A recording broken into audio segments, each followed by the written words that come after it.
Regardez ces 3 photos. Regardez-les bien. Vous ne remarquez rien? Qu'est-ce qu'un pape, une célébrité suisse et un chef d'État africain ont en commun? Exactement, une compagnie aérienne. Ici, l'actrice Ursula Andress embarque avec Air Afrique. Là, le président Maurice Yameogo voyage avec Air Afrique. Et ici, le pape Jean-Paul II débarque d'un avion Air Afrique. Jadis, Air Afrique était une compagnie panafricaine très prospère. On peut dire que Air Afrique, au tournant des années 70, c'est une compagnie qui tient la route et qui fait la fierté effectivement des Africains. Mais malheureusement, en 2002, après 41 ans de vol, elle fait faillite, puis disparaît. Je voulais savoir qui a tué Air Afrique. Et dans mes recherches, je suis tombé sur cette interview. Houphouët-Boigny a dit ceci. Je vous ai toujours dit qu'un noir ne peut pas diriger une compagnie en Afrique. Houphouët-Boigny a osé dire ça. Devant tous les chefs d'État, oui. Lui, c'est Basile Guissou, ancien chef de la diplomatie burkinabé. Ce jour-là, à Lomé, il accompagne Thomas Sankara à un sommet des chefs d'État qui cherchent une solution pour sauver la compagnie en difficulté. Il a dit, donnez-moi le feu vert, je vais voir mes amis français, ils vont nous amener un Français pour redresser Air Afrique. Voici comment de mauvaises décisions politiques, une dévaluation monétaire et un DG français ont brisé le rêve de tout un continent. Votre attention s'il vous plaît, Air Afrique est morte, vive Air France Afrique. Ce titre est celui du journal français Libération, publié le 16 août 2001. Et il résume assez bien la fin tragique de cette compagnie mythique. Je vous explique. À sa naissance, le 26 juin 1961, Air Afrique plane sur la doctrine de la décolonisation. L'indépendance dans l'interdépendance. 11 jeunes nations sont convaincues qu'il faut s'unir pour assurer des liaisons aériennes entre elles et à l'international. Elles sont toutes d'anciennes colonies françaises, comme on peut le voir sur cette carte. Mais cette belle union n'intéresse pas tout le monde, car le capital détenu à 68,44% par les États membres est aussi détenu à 33% par l'UTA, l'Union de transport aérien, et Air France, qui sont toutes deux françaises. Donc même si la France perd ses colonies, elle reste bien installée dans le cockpit. Et ça ne plaît pas au Togo, à la Guinée et au Mali qui ont décidé de faire cavalier seul. De plus, réputé proche de la France, l'Ivoirien Félix Houphouët-Boigny et le Sénégalais Léopold Sédar Senghor se font les commis voyageurs du projet. Il est donc plus qu'évident que le siège de la compagnie se trouve en Côte d'Ivoire et qu'un Sénégalais, Cheikh Boubacar Fall, ait été nommé pour la diriger. Âgé de seulement 38 ans, le jeune PDG fait un boulot remarquable. De 1961 à 1973, il fixe le cap, structure la multinationale et lui permet de décoller en ouvrant le continent au reste du monde. Il cède ensuite la place à l'Ivoirien Aoussou Kofi, qui l'agrandit et la modernise. Au plus haut de sa forme, Air Afrique relie 22 pays africains et dessert 4 continents avec des destinations comme New York, Rio de Janeiro, Abu Dhabi, Paris, Rome ou Genève.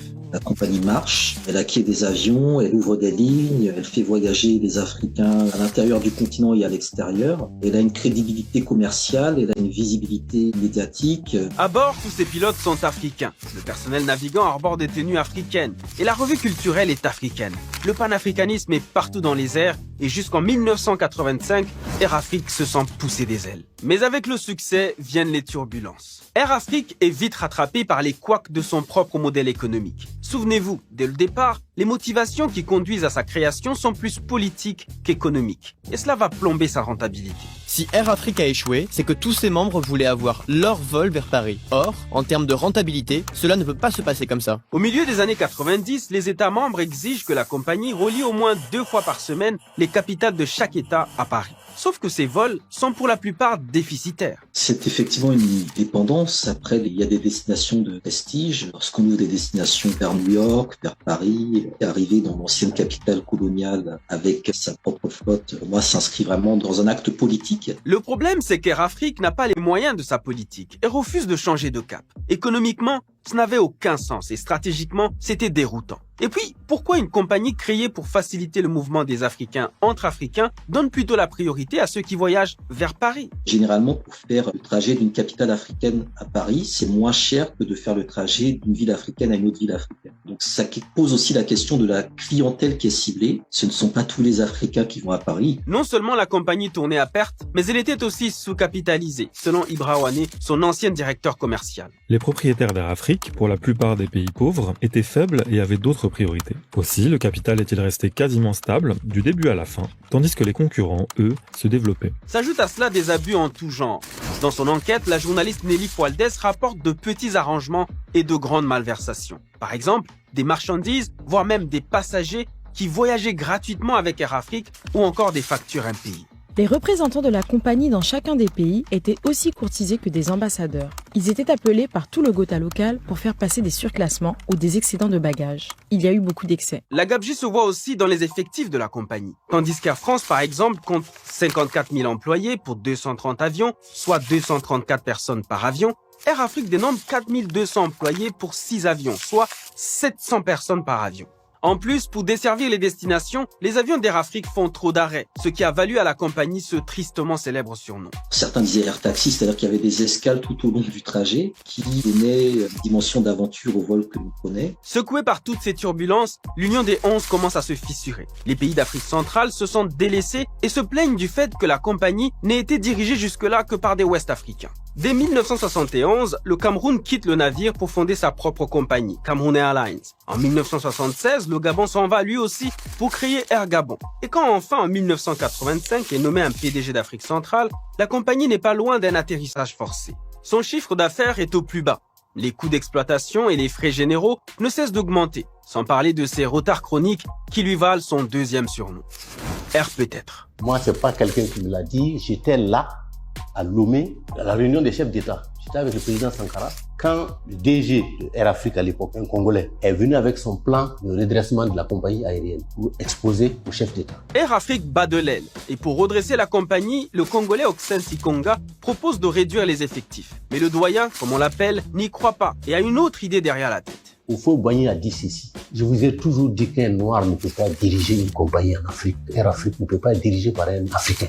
Houphouët-Boigny a osé dire ça. Devant tous les chefs d'État. Oui. Et il a dit, donnez-moi le feu vert. Je veux voir mes amis français. Ils vont nous amener un Français pour redresser Air Afrique. Et c'est comme ça que débarque Yves-Roland Bilkar. Selon Le Monde, la France y injecte 740 millions de francs. Les chefs d'État africains confient alors aux Français la lourde mission de sauver un pavillon panafricain qui croule sous une dette abyssale de 250 millions de dollars. Dans ses mémoires, le nouveau PDG, prêté par la France, rapporte les premiers mots que lui adresse l'ancien président ivoirien. Vous êtes notre médecin, je vous confie notre aviation. C'était un échec, mais ça rentrait parfaitement dans la vision de cette époque de fin des années 80, début des années 90, où on estimait qu'il fallait faire appel à la compétence, l'expertise technique, la coopération technique française pour, je dirais, restructurer, redresser, recapitaliser les entreprises africaines. Erreur, car Yves-Roland Bilkar n'est nul autre que l'ancien directeur de la Caisse centrale de coopération économique, l'ancêtre de l'AFD, l'Agence française de développement. Donc on met de côté des hommes et des femmes qui ont fait toute leur carrière dans l'appareil Air Afrique et on confie la machine au moment où la période est la plus critique à des personnes qui ont fait leur carrière dans les grandes agences françaises et qui viennent un peu avec la mission de sauver l'entreprise. Or, l'objectif d'Yves-Roland Bilkar n'est pas de consolider les liens et de faciliter le transport aérien entre Africains. Son objectif, c'est de recapitaliser l'entreprise. On fait entrer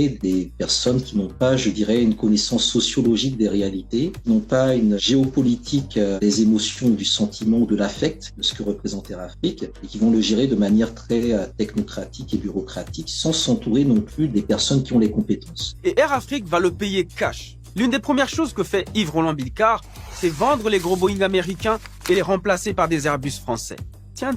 Sur le papier, ça permet certes de faire des économies, mais pour les voyageurs africains, c'est un désastre. Et la raison est aussi triste qu'anecdotique. Je me rappelle très bien de cette interview qu'il a donnée à Jeune Afrique, puisqu'il n'arrivait pas à redresser la compagnie. Il dit que lui, il ne savait pas que les Africains ne voyagent pas, mais les Africains déménagent. Sous-entendu, les Africains voyagent avec beaucoup de bagages et ont besoin d'avions ayant une grande soute. On était obligé d'affréter 2 avions pour New York. Un avion qui part avec les passagers et l'autre qui part avec les bagages. Il n'y a pas que la flotte qui change au profit d'un constructeur français. Le capital de la compagnie panafricaine changera aussi progressivement au profit d'entreprises françaises. L'AFD, l'ancienne boîte d'Yves-Roland Bilkar, devient actionnaire aux côtés d'Air France, qui entre-temps a racheté UTA et finira par posséder plus de parts dans la compagnie que les États africains réunis.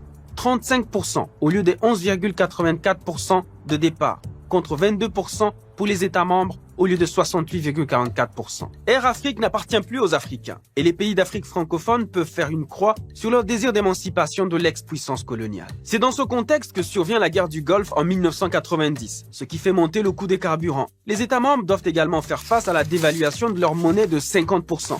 Une catastrophe. Pour faire court, Air Afrique doit payer le carburant en dollars et la dévaluation lui coûte 60 millions de francs de plus. Quant au nouveau Airbus acheté par M. Roland Bilkar, eh bien, la compagnie doit les rembourser avec un panier de devises constitué de yens, de dollars, de Dutch mark, de livres sterling et de francs français.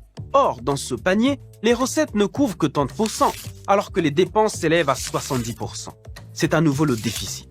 Déjà, il y a des politiques d'ajustement structurel, des demandes de la Banque mondiale et du FMI de réduire le train de vie des États africains, la concurrence, des plans de restructuration qui n'ont pas été forcément adaptés aux contraintes ou aux conditions réelles du marché de l'aérien. En difficulté avec leurs propres économies, les pays de la zone franc ne payent plus, sinon en retard, leurs cotisations. Les salaires sont diminués, le projet panafricain n'est plus une priorité. Pour Air Afrique, c'est le coup de grâce. Donc, c'est tous ces éléments-là, à mon sens, qui ont d'une certaine manière précipité la chute de la compagnie au long des années 90-2000. Liquidée le 14 août 2001, la compagnie va tenter de renaître dans le giron d'Air France. Sans succès. Criblée de dettes, sa mort est annoncée le 25 avril 2002 par le tribunal de commerce d'Abidjan. Pendant ou après Air Afrique, les pays francophones ont tenté l'aventure aérienne solo, mais tous, sans exception, ont échoué.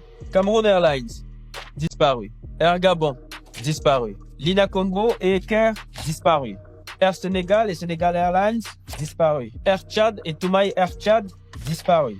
Air Guinée, disparu. Air Mauritanie, disparu. Air Centrafrique, disparu. Air Ivoire, disparu. Pourtant, à l'Est, Ethiopian Airlines, détenu à 100% par l'État éthiopien, dirigé exclusivement par des Éthiopiens, a survécu au temps et aux crises depuis 1945 et fait partie des meilleures compagnies aériennes au monde. Dès lors, une question se pose. Pourquoi l'Éthiopie a réussi là où les pays africains francophones ont échoué? Si vous voulez regarder d'autres vidéos, cliquez là.